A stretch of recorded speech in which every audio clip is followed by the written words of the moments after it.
जय हिंद प्यारे साथियों, स्वागत है आप सभी का उत्कर्ष एकेडमी खिलचीपुर के ऑनलाइन प्लेटफॉर्म में। सीआरपीएफ ट्रेड्समैन एग्जाम 2023 के लिए वेरी मोस्ट और इम्पोर्टेंट मैथ के क्वेश्चन इस वीडियो में हम लोग डिस्कस करने वाले हैं।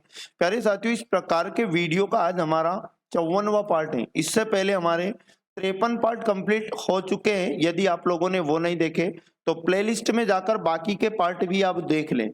सारे क्वेश्चन प्रीवियस ईयर पेपर पर लिए गए हैं। एक भी क्वेश्चन को बिना स्किप किए पूरे वीडियो को ध्यानपूर्वक देखना है। यदि एग्जाम के अंदर बहुत अच्छा स्कोर आप लोग करना चाहते हैं मैथ के अंदर, तो प्रतिदिन इस क्लास को जरूर वॉच किया करें। इस क्लास का पीडीएफ आप प्रतिदिन हमारे टेलीग्राम से डाउनलोड कर सकते हैं। टेलीग्राम का लिंक आपको इस वीडियो के डिस्क्रिप्शन में मिल जाएगा। और यदि आपने अभी तक चैनल को सब्सक्राइब नहीं किया तो चैनल को सब्सक्राइब करके बेल आइकन को ऑन कर ले, जिससे आपको सभी वीडियो का नोटिफिकेशन तुरंत मिल पाएगा। आज का पहला क्वेश्चन है, एक संख्या 55 से उतनी ही बड़ी है जितनी वहां 79 से छोटी है। संख्या ज्ञात कीजिए। तो इस क्वेश्चन को करने के लिए माना कि संख्या x है, संख्या बराबर x मान लोगे। अब यहाँ पर जो संख्या हमने मानी वो 55 से उतनी ही बड़ी है। अब कोई भी संख्या अगर बड़ी होती है तो उस बड़ी में से अगर 55 से वो बड़ी है तो हम लोग क्या करेंगे, संख्या में से अगर 55 को घटाएंगे तो वो कितनी बड़ी है हमारे पास ये निकल कर आ जाएगा, जितनी वह 79 से छोटी है। मतलब यहाँ आगे ये बोला गया कि वही संख्या 79 से छोटी है, मतलब 79 में से उस संख्या को घटाएंगे तो ये पता चलेगा कितनी छोटी है। और यहाँ पर दोनों के बीच में बराबर का साइन लगाएंगे, क्योंकि क्वेश्चन ने बोला कि वो जितनी बड़ी है उतनी ही छोटी है। अब क्या करना होगा, x को साइड में करना है तो यहाँ पर माइनस का 1x इधर आएगा तो प्लस का हो जाएगा, x प्लस x यहाँ पर बनेगा। और यहाँ पर लिखा है 79 माइनस का 55 इधर आएगा तो प्लस का 55। 9 5 14 होता है कैरी 1, और 7 5 12 और 1 13 134। और यहाँ पर 2x बन जाएगा, 2x बराबर 134। x का वैल्यू चाहिए 134 गुणा का 2 इधर आएगा, भाग लग जाएगा, 2 से भाग देंगे, 2 छंग 12, 1 बचा, 2 7 14, यानी x का वैल्यू हमारे पास 67 निकल के आया और वो संख्या हमारे पास हो जाएगी 67। ऑप्शन नंबर 4 इस क्वेश्चन का करेक्ट आंसर आ जाएगा। अगला क्वेश्चन है, विक्रय मूल्य और अंकित मूल्य से अनुपात 3:7 है, छूट का प्रतिशत क्या होगा। तो प्यारे साथियों, यहाँ पर क्वेश्चन में एमआरपी की भी बात की जा रही है। एमआरपी अंकित मूल्य होता है और 7:MRP बताया। और विक्रय मूल्य की भी बात की जा रही है, मतलब सेलिंग प्राइस, और सेलिंग प्राइस का रेशियो क्वेश्चन में 3 बताया। और यहाँ पर छूट का प्रतिशत पूछा जा रहा है। तो याद रखिएगा, छूट हमेशा एमआरपी पर दी जाती है, मतलब अंकित मूल्य पर दी जाती है। अगर अंकित मूल्य 7 था और 3 रेशो उसका अगर सेलिंग प्राइस है तो 7 माइनस 3 करेंगे तो छूट कितनी आ जाएगी, 4 रेशो की छूट आ जाएगी। क्वेश्चन में यह कहा गया कि छूट का प्रतिशत बताओ। तो छूट को प्रतिशत में बताने के लिए छूट को परसेंट में बदलेंगे, बटे के ऊपर लिखेंगे, और ये छूट किस पर दी गई, एमआरपी पर। तो एमआरपी को बटे में लिखेंगे और परसेंट में कन्वर्ट करने के लिए 100 का मल्टीप्लाई करेंगे। तो इस प्रकार से हमारे पास 4 मल्टीप्लीकेशन 100, 400/7 हो जाएगा। यहाँ पर हम लोग डिवाइड करेंगे, 7 5 35 होता है, 5 बचा, 7 7 49, 1 बचेगा, दशमलव लगाएंगे 10 हो जाएगा, 7 कम 7, अब 3 बचेगा, पॉइंट लगाए 0 बढ़ा लेंगे 30 हो जाएगा, 7 चुको 28, 57.14% की क्या दी गई, छूट दी गई। ऑप्शन नंबर 4 इस क्वेश्चन का करेक्ट आंसर हो जाएगा। अगला क्वेश्चन है यहाँ पर A/B बराबर 3:7 और B/C बराबर 7:9 है, तो A/C का मान बताओ। तो इससे पहले वाले पार्ट में भी हमने इस प्रकार का क्वेश्चन डिस्कस किया था कि AB, BC और CD अगर आपको दिया जाए, कुछ भी दिया जाए इस प्रकार से, और पहला और आखिरी आपसे पूछा जाए, यानी A/C पूछा जा रहा है A/C, तो डायरेक्ट शॉर्टकट मैंने आपको बताया था कि जो रेशियो दिया है इसका आपस में गुणा कर लो। 3:7 मतलब 3/7 मल्टीप्लीकेशन, B/C मतलब 7/9 का गुणा करो, तो हमारे पास A/, पहले और आखिरी का रेशियो मिल जाता है। इससे 3 से काटेंगे, 3 3 9, 7 से 7 वन टाइम कैंसिल आउट हो जाएगा, तो A/C का वैल्यू हमारे पास 1/3 बना। और A/C की बात की जाए तो 1:3। इस क्वेश्चन का करेक्ट आंसर आ जाएगा 1:3। ऑप्शन नंबर 4 इसका करेक्ट आंसर हो जाएगा। अगला क्वेश्चन है, श्रेया 5 मील प्रति घंटे की चाल से एक पहाड़ी पर चढ़ती हैं और 7 मील प्रति घंटे की चाल से नीचे उतरती है। यदि इस दो तरफा यात्रा में उसे कुल 3 घंटे लगते हैं तो पहाड़ी की चोटी और तलहटी के बीच की दूरी कितनी है? तो प्यारे साथियों, जब कभी आपको इस प्रकार से दो चालें दी जाए तो क्वेश्चन में हम क्या करेंगे, चाल का अनुपात बना लेंगे। तो चढ़ने वाली चाल जो थी यहाँ पर हमारे पास 5 मील प्रति घंटा थी और उतरने वाली वापस जो चाल थी नीचे वो 7 मील प्रति घंटा थी। अब अगर ये बड़ा होता तो रेशो बना लेते, बट यहाँ ये कट नहीं रहा तो ये चाल का रेशो बना लिया। और 4 का उल्टा अनुपात होता है हमेशा समय का अनुपात, तो समय का अनुपात उल्टा हो जाएगा 7:5, ये समय का रेशो बन जाएगा। अब हमें जाने वाला समय और आने वाला समय टोटल 3 घंटे बताया, तो हम रेशो को भी जोड़ लेंगे। 7 और 5 टोटल 12 रेशो का समय लगा जाने और आने में, और एक रेशो का मान निकालने के लिए 3 में अपन 12 का भाग देंगे तो एक रेशो का मान आ जाएगा। क्वेश्चन में पूछा गया दूरी बताओ, तो दूरी का फॉर्मूला हम लोग बहुत अच्छे से जानते हैं कि दूरी बराबर होता है चाल गुणा समय। तो हमारे पास समय मिल चुका है और चाल भी हमारे पास है। चाहे तो आप अगर चाल को 5 मील प्रति घंटे वाली रखते तो समय 7 लेना पड़ेगा, और 7 मील प्रति घंटे वाली चाल लेते तो आपको 5 वाला समय लेना पड़ेगा। चाल की जगह चलो मैं पहले वाली चाल मान लेता हूं कि 5 मील प्रति घंटे से वो गया और गुणा समय कितना लगा, तो 5 मील प्रति घंटे का जो समय है वो 7 रेशो है, और एक रेशो का जो भी गुणा आया, एक रेशो का जो भी मान आया 3/12 इसका गुणा 7 से करेंगे तो यहाँ टोटल समय हमारे पास निकल जाएगा। अब क्या करेंगे, डायरेक्ट हमारे पास डिस्टेंस हमें मिल जाएगा। 3 चुकू 12 होता है, 7×5 हो जाएगा 35 और 35/4, 4×8 32, यहाँ पर 3 बचा, दशमलव लगा लेंगे हम तो यहाँ 30 हो जाएगा, और 4×7 28, 2 बचा, दशमलव लगाए 0 बन जाएगा, 4×5 20। इस प्रकार से हमारे पास दूरी आ जाएगी 8.775 मील। ऑप्शन नंबर 4 इस क्वेश्चन का करेक्ट आंसर हो जाएगा। अगला वेरी मोस्ट और इंपॉर्टेंट क्वेश्चन है, ए बी तथा सी एक कार्य को क्रमशः 10, 15 तथा 20 दिन में पूरा कर सकते हैं। बी तथा सी ने इस कार्य को शुरू किया, लेकिन दोनों ने 5 दिनों के बाद कार्य छोड़ दिया, तब ए अकेले शेष कार्य को कितने दिन में पूरा करेगा? तो क्वेश्चन में हमें ए का समय बताया 10 दिन और बी का समय भी हमें यहाँ पर बताया गया 15 दिन और सी का समय क्वेश्चन में बताया गया 20 दिन। तो हम क्या करेंगे, पहले टोटल वर्क लेके आएंगे।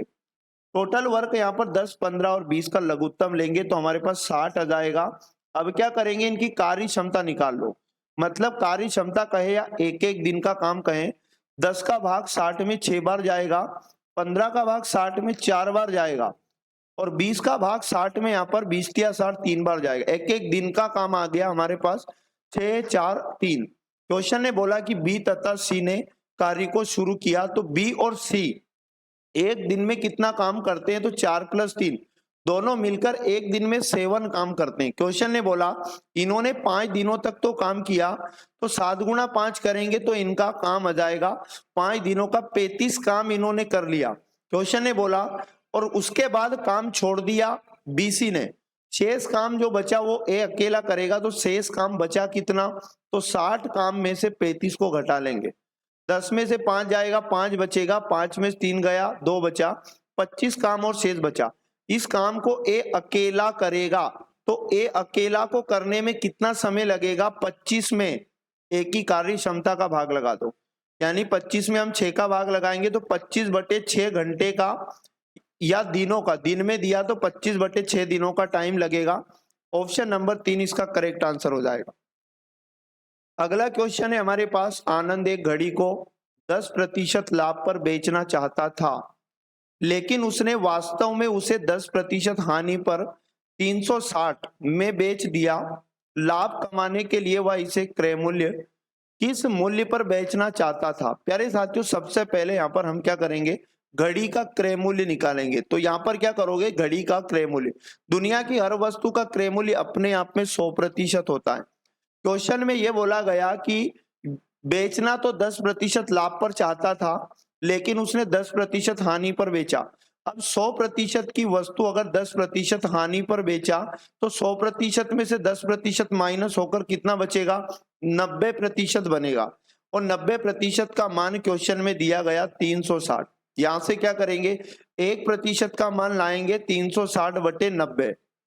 क्या करो, 100% का वैल्यू निकाल दो, जिससे हमारे पास क्रय मूल्य निकल के आ जाएगा। और याद रखिएगा 100% का मान लाने के लिए जो 1% का मान आया 360/90, इसमें 100 का गुणा कर देंगे तो इस वस्तु का क्रय मूल्य हमारे पास आ जाएगा 9 चुको 36, यानी क्रय मूल्य पूछता तो हम लोग डायरेक्ट कह देते कि 400 रुपए। लेकिन क्वेश्चन ने ये कहा कि 10% लाभ पर बेचना चाहता था और 10% लाभ के लिए उसका विक्रय मूल्य पूछा है। 10% लाभ पर विक्रय मूल्य हमें यहाँ पर बताना है, यानी सेलिंग प्राइस। तो हम जानते हैं कि 400 रुपए पर लाभ हमेशा, हानि हमेशा क्रय मूल्य पर होती है। तो यहाँ पर 400 100% था ये, और 10% लाभ लेगा तो 400 का 110% निकालो। 2 जीरो से 2 जीरो और 11 चुको 44, यानी कि 440 रुपए में वो बेचना चाहता था। ऑप्शन नंबर 2 इस क्वेश्चन का करेक्ट आंसर हो जाएगा। अगला वेरी मोस्ट और इंपोर्टेंट क्वेश्चन है, यदि 7 आदमी 8 दिन में 7 घंटे प्रतिदिन कार्य करके 17,640 रुपए कमाते हैं, तब 9 आदमी 10 दिन में 8 घंटे प्रतिदिन कार्य करने पर कितना धन कमाएंगे। तो इसके लिए आपको सीधा कंसेप्ट यूज करना है M1 D1 और उसके बाद में H1 और बटे में आ जाएगा W1 और बराबर यूज करेंगे हम लोग M2 D2 और उसके बाद H2 और बटे में आ जाएगा W2।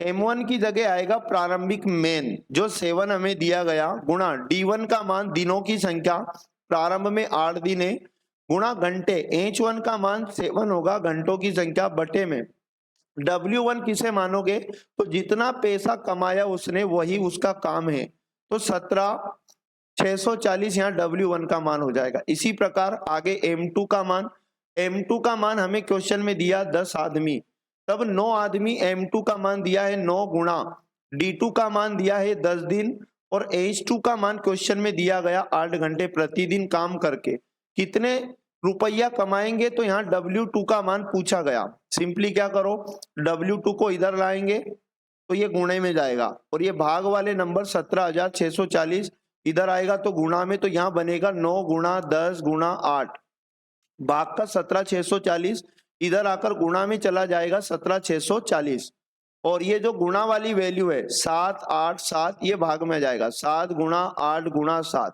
आप इन सबको काट लो तो यहाँ पर 8 से 8 कैंसिल आउट हो जाएगा, 7 से काटेंगे यहाँ पर 7 दूनी 14, 3 बचा, 7 पंजे 35, 1 बचेगा 7 दूनी 14 और 0। इसी प्रकार 7 का भाग देंगे 7 या 21 हो जाएगा, यहाँ पर 4 बचा, 7 छंग 42 और 0। अब क्या करो, W2 का मान आ जाएगा, उतना ही पैसा वो कमा पाएगा, तो 360 में 9 का गुणा करेंगे और एक बार 10 का गुणा करेंगे, तो हम 2 जीरो तो इकाई तरफ पहले ही लगा देते हैं और 9 का गुणा करेंगे 36 से, 9 छके 54 केरी 5 और 9 तीस 27, 27 में 5 जोड़ेंगे 32 आ जाएगा, तो 32,400 रुपए वो कमाएगा, जो ऑप्शन नंबर 4 में आपको करेक्ट आंसर दिया है। अगला वेरी मोस्ट और इंपॉर्टेंट क्वेश्चन है, निम्नलिखित को हल कीजिए। रूट के अंदर 2 नंबर है, माइनस का 1/9, इसका आंसर क्या आएगा, रूट 36 किसका मान होता है, 6 का वर्ग होता है, 6 का वर्गमूल 36 है और उसके बाद 81 से बाहर आएगा 9, क्योंकि 9 का स्क्वायर 81 होता है और माइनस में 1/9। सिंपली क्या करो, बटे वाले नंबर का लघुत्तम लेंगे तो 9 और 9 का लघुत्तम 9 ही आएगा। अब क्या करेंगे, 9 का भाग 9 में एक बार गया, 1 का गुणा 6 में करेंगे 6 माइनस 9 का भाग 9 में एक बार और 1 का गुणा पुनः 1 में करेंगे तो यहाँ पर 1 ही आएगा, तो 6 में से 1 जाएगा तो 5 और बटे में 9, इसका करेक्ट आंसर आ जाएगा 5/9। ऑप्शन नंबर 20 का सही जवाब है।